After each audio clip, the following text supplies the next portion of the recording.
Molt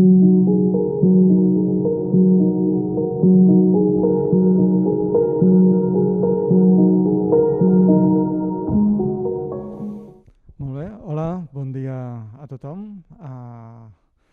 Em dic Josep Roquer Rossell, soc professor del Departament de Mineralogia, Petrologia i Geologia Aplicada de la Universitat de Barcelona, a la Facultat de Ciències de la Terra, i venia a fer-vos una xerrada de les línies de recerca que estem portant a terme dintre el nostre grup sobre minerals a la nanoescala, sí? I precisament l'estudi de minerals, que normalment són massa petits per ser estudiats amb tècniques convencionals, i quina és l'aproximació que estem establint nosaltres per caracteritzar-los i comprendre millor la seva mineralogia i la seva estructura en el context geològic en què els trobem. Molt bé, començarem amb una petita introducció sobre qui soc, què fem, el nostre grup de recerca. Parlaré lleugerament què són els minerals i quines són les dificultats del seu estudi, d'una manera molt general. Sí? Parlarem de les tècniques que utilitzem per estudiar aquests minerals, que són precisament de mida extremadament petita. I finalment parlaré una mica d'un exemple i de com hem estudiat i hem aplicat aquesta tecnologia per resoldre problemes de tipus mineralògic.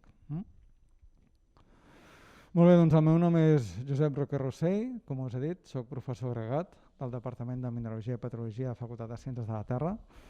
Som una facultat petita, tenim uns 50 estudiants per curs aproximadament al campus de Diagonal, aquí a Barcelona.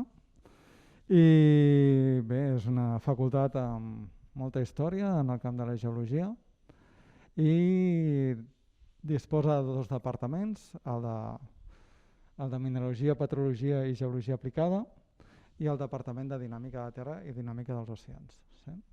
Dintre del Departament de Mineralogia i Petrologia i Geologia Aplicada fem estudis que fan referència al que seria la mineralogia, la cristal·lografia, la petrologia de materials geològics en àmbits molt diversos com els recursos minerals, el medi ambient, prospecció geofísica, intentant sempre resoldre problemes de l'àmbit de la geologia que poden ser tant com problemes de contaminació, problemes de trobar nous recursos minerals a elements estratègics o entendre processos corticals terrestres a partir de la caracterització dels materials de l'escorça, de la petrologia, en aquest cas a escala molt fina, a escala nanomètrica.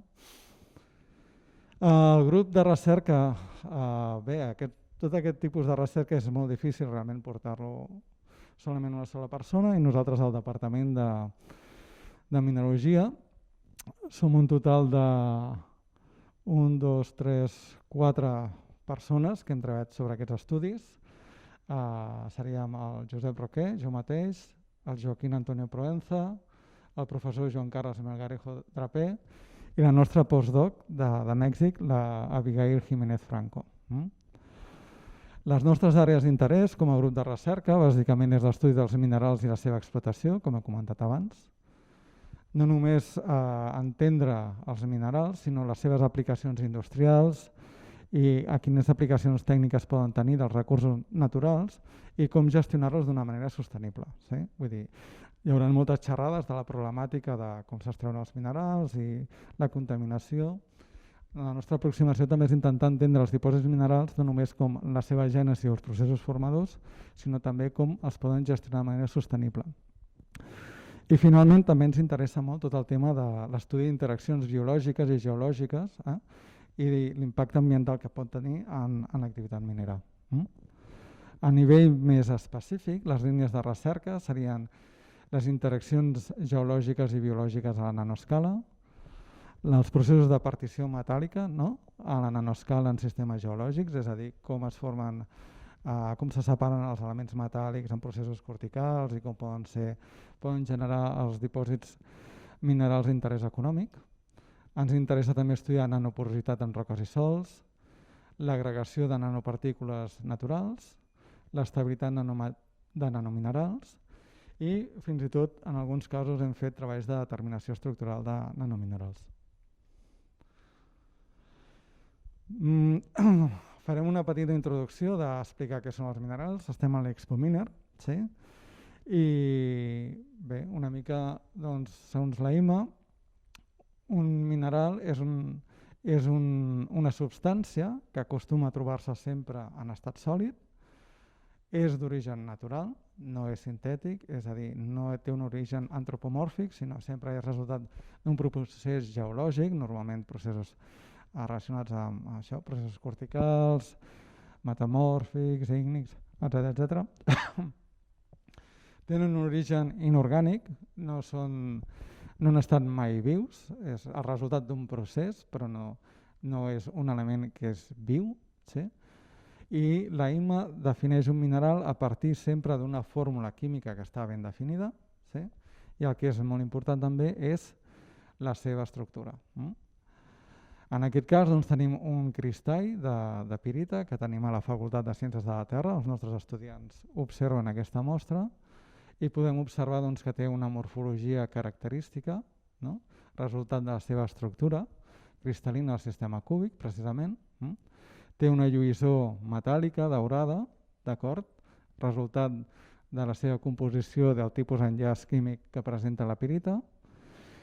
I doncs, té una estructura definida, que és sulfur de ferro.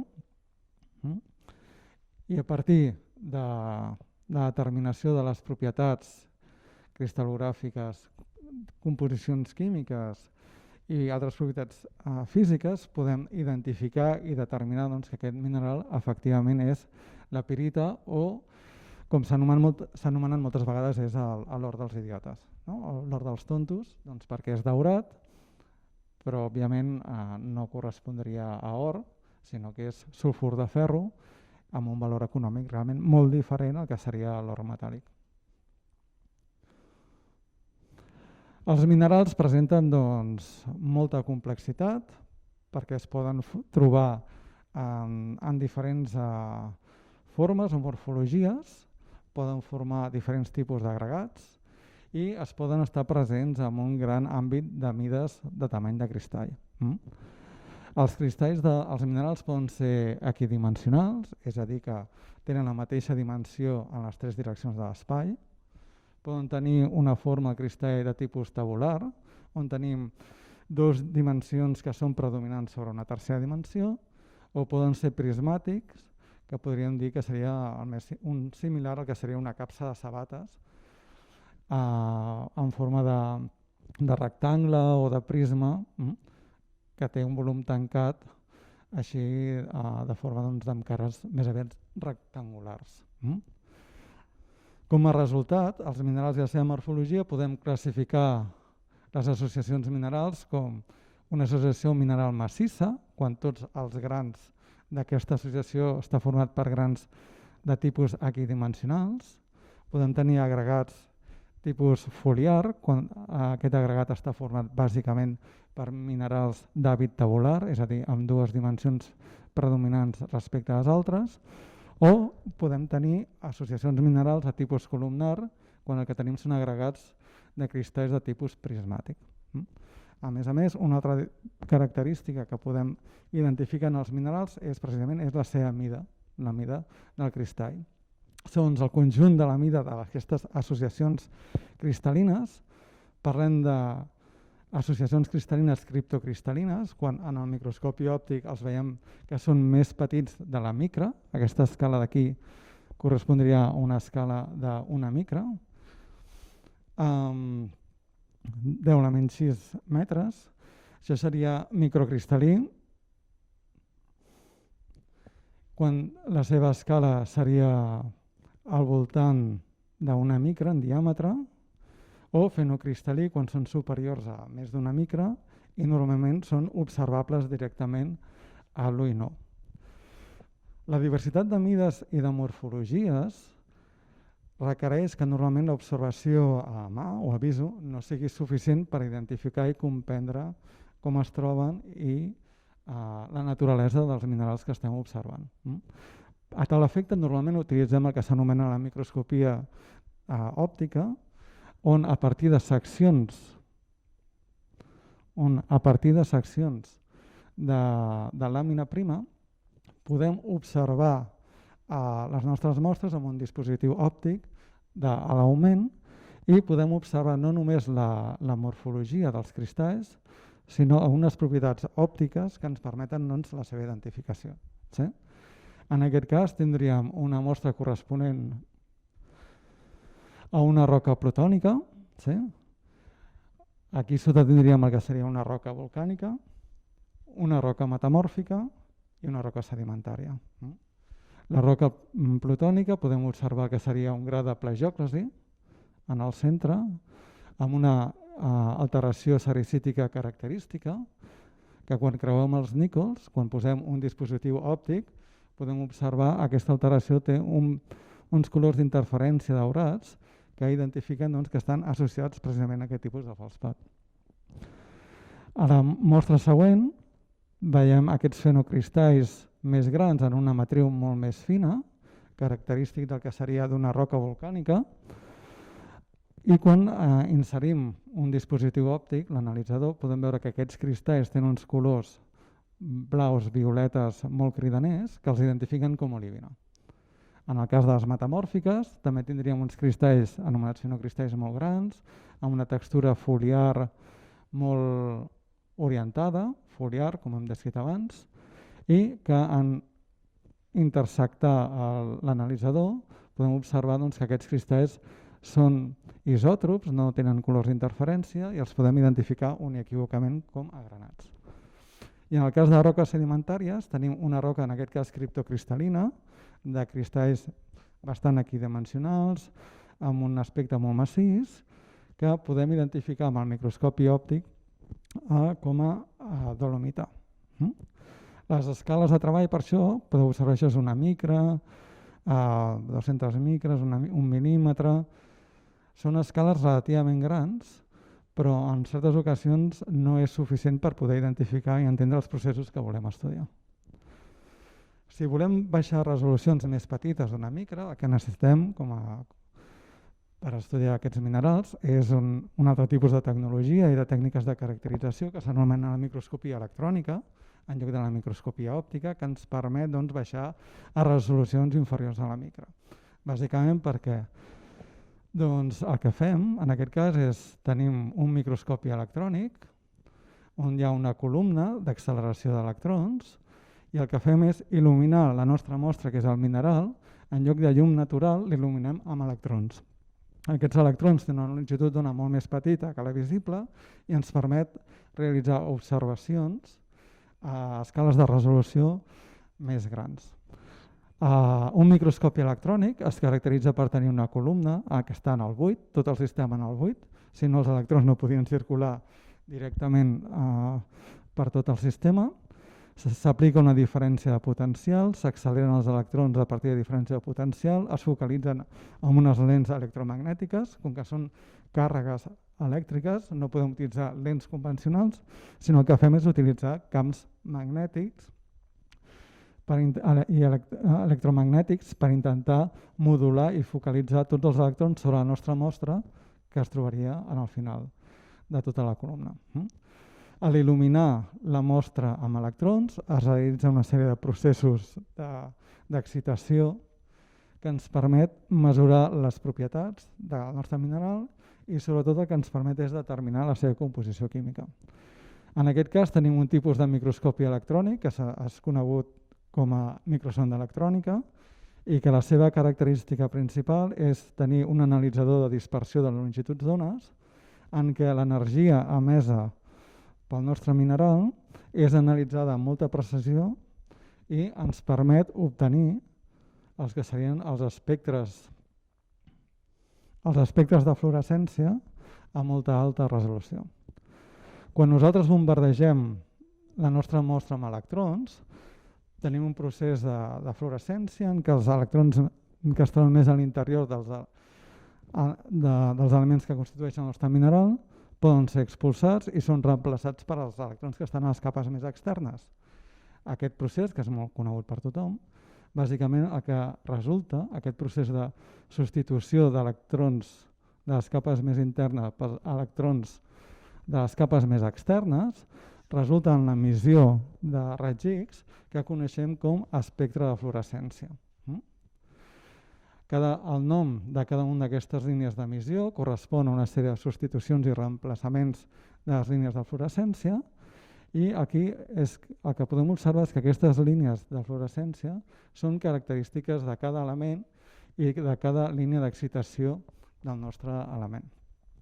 A la microsonda electrònica el que ens permet és precisament obtenir uns espectres de fluorescència amb una resolució energètica, és a dir, és molt més fàcil de distingir-los uns respecte als altres, respecte al que seria un sistema de microscopi electrònic convencional tipus d'EDS. Sí? A més, la microscopia electrònica no només ens permet analitzar el que seria la composició química dels nostres minerals, sinó que ens permet també realitzar una sèrie d'estudis d'imatge mitjançant l'anàlisi i l'estudi del que s'anomena els electrons secundaris i els electrons retrodispersats.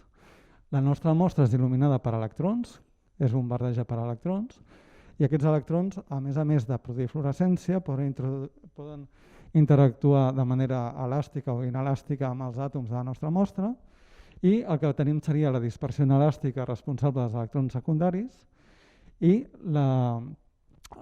podrien tenir una interacció inelàstica i elàstica, i elàstica tindríem els electrons retrodispersats. La dispersió elàstica ens permet realitzar una observació topogràfica de la nostra mostra, mentre que la dispersió elàstica ens permet tenir una imatge composicional característica de la nostra mostra.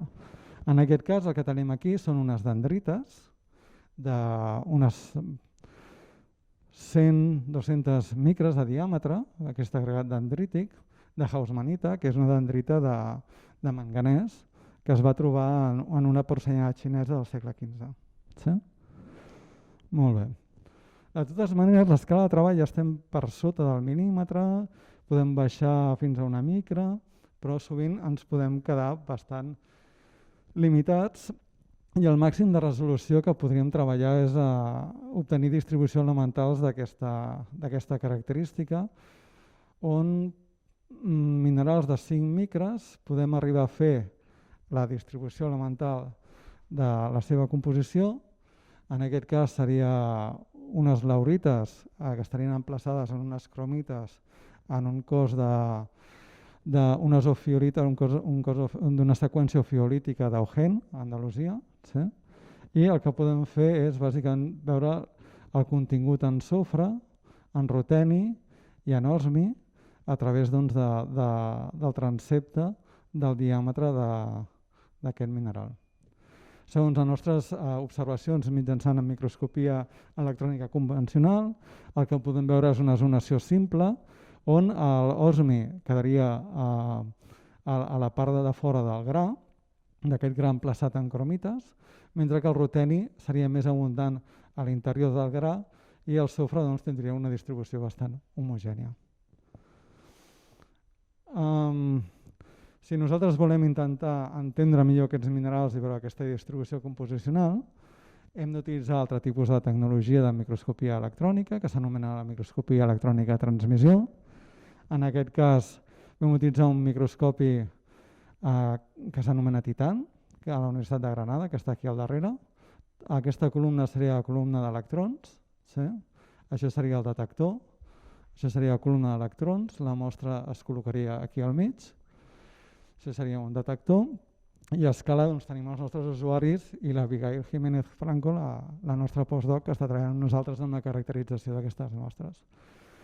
És interessant saber que aquest microscopi de fet ocupa dues plantes. A la primera planta tenim l'equip amb el canó d'electrons, la mostra, el detector i tot el sistema de control informàtic de les lents. I al pis inferior tenim tot un sistema de bombeig d'aigua per mantenir la temperatura constant de tot l'equip i poder realitzar les mesures. En aquest cas vam agafar una làmina prima, serien aquestes tipus de cromites, on vam identificar una sèrie de mostres d'interès en rotulador que tenien al voltant de 10 i 5 micres de diàmetre. Vam preparar la mostra amb un sistema molt específic que s'anomena bombardeig per bombardeig d'ions de gal·li. Ens vam acostar a les àrees d'interès, ens vam seleccionar el cristall que creiem que era més interessant, que seria aquest puntet brillant d'aquí, en aquest cas, i vam extreure una lamel·la per ser observada en el microscopi electrònic d'alta resolució i realitzar estudis que serien de tipus elemental i o estructural de la nostra mostra. En aquest cas, doncs, vam confirmar a baixa escala que teníem precisament les zonacions que hi ha en superfície, teníem una mostra que seria enriquida en ruteni i unes zonacions més externes en osmi. El mecanisme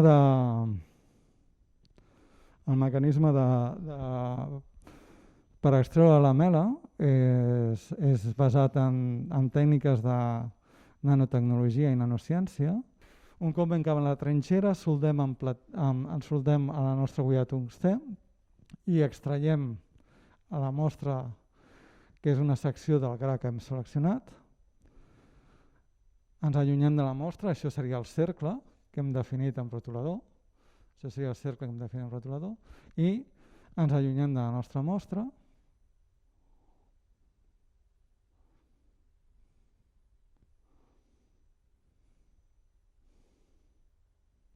I l'emplaçarem en aquest suport d'aquí de coure per a ser a posterior estudi en microscopia electrònica i transmissió. Això seria la nostra làmina prima, que l'en retirem per finalment emplaçar el que seria la lamel·la en el seu suport de coure. Molt bé, doncs finalment l'estudi més detallat de la nostra lamel·la, si ens fixem en aquestes zonacions riques en osmi i fem un mapejat no només composicional, com serien aquests d'aquí, que serien unes línies de composició a través d'aquesta àrea tan petita, i fem un mapejat de difracció d'electrons, en què cada spot és al voltant de 5 nanòmetres, i cada un d'aquests 5 nanòmetres correspon a un espectre de difracció d'electrons que ha estat identificat específicament. Cada píxel d'aquesta imatge és una difracció d'electrons, i hem pogut determinar que aquestes zonacions enriquides en osmi seria bàsicament exsolucions del Richmanita intercalades amb un mineral que seria la laurita. La laurita seria el mineral que està enriquit en ruteni i el Richmanita seria el sulfur d'osmi, fent el que seria conegut com una exsolució espinoidal. De fet, nosaltres podem observar aquestes exsolucions a nivell de contrast atòmic mitjançant una imatge de molta alta resolució. Hem de saber que això d'aquí són 10 nanòmetres. L'escala que estem treballant aquí serien 10 nanòmetres. Per tant, podem veure que hi ha una sèrie d'heterogeneïtats composicionals a l'escala de 10 nanòmetres que mitjançant un procés d'identificació sistemàtic i mapejat de difracció d'electrons podem veure que s'intueix aquesta alternança del Richmanita i osmanita amb aquests bandejats que serien el que estaríem veient precisament aquí. Composicionalment podem veure la diferència entre composició entre el que seria el ruteni i l'osmi, on hi ha una certa anticorrelació entre l'esmi i el ruteni. Aquest estudi, hem passat del que seria una micra, en aquest cas, del nostre de cristall, amb tècniques més composicionals de mineralogia, el que seria 10 nanòmetres, i el que podem veure és que una zonació convencional, de fet, amaga o enregistra un procés d'exsolució espinodal, on tenim dues fases d'estructura similar, però que s'han separat durant el procés d'exhumació i refredament ràpid de les cromites, en aquest cas en la seqüència ofiolítica del massís d'Ogen a Andalusia.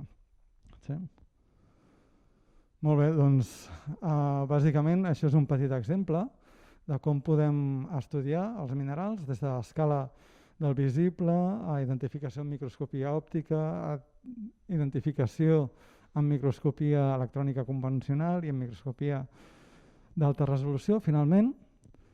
I tota aquesta feina ha estat fet amb un gran equip de persones, el doctor Joaquín Antonio Proenza, la doctora Abigail Jiménez Franco, el doctor Joaquín Portillo, el doctor Trifon Trifonov i finalment el doctor Xavier Llobet. Bé, moltes gràcies. Això ha estat una breu introducció d'un cas molt específic que ens ha permès estudiar una sèrie de fenòmens a escala molt petita en minerals que no podrien ser observats amb cap altra més tecnologia. Espero les vostres preguntes. Moltes gràcies.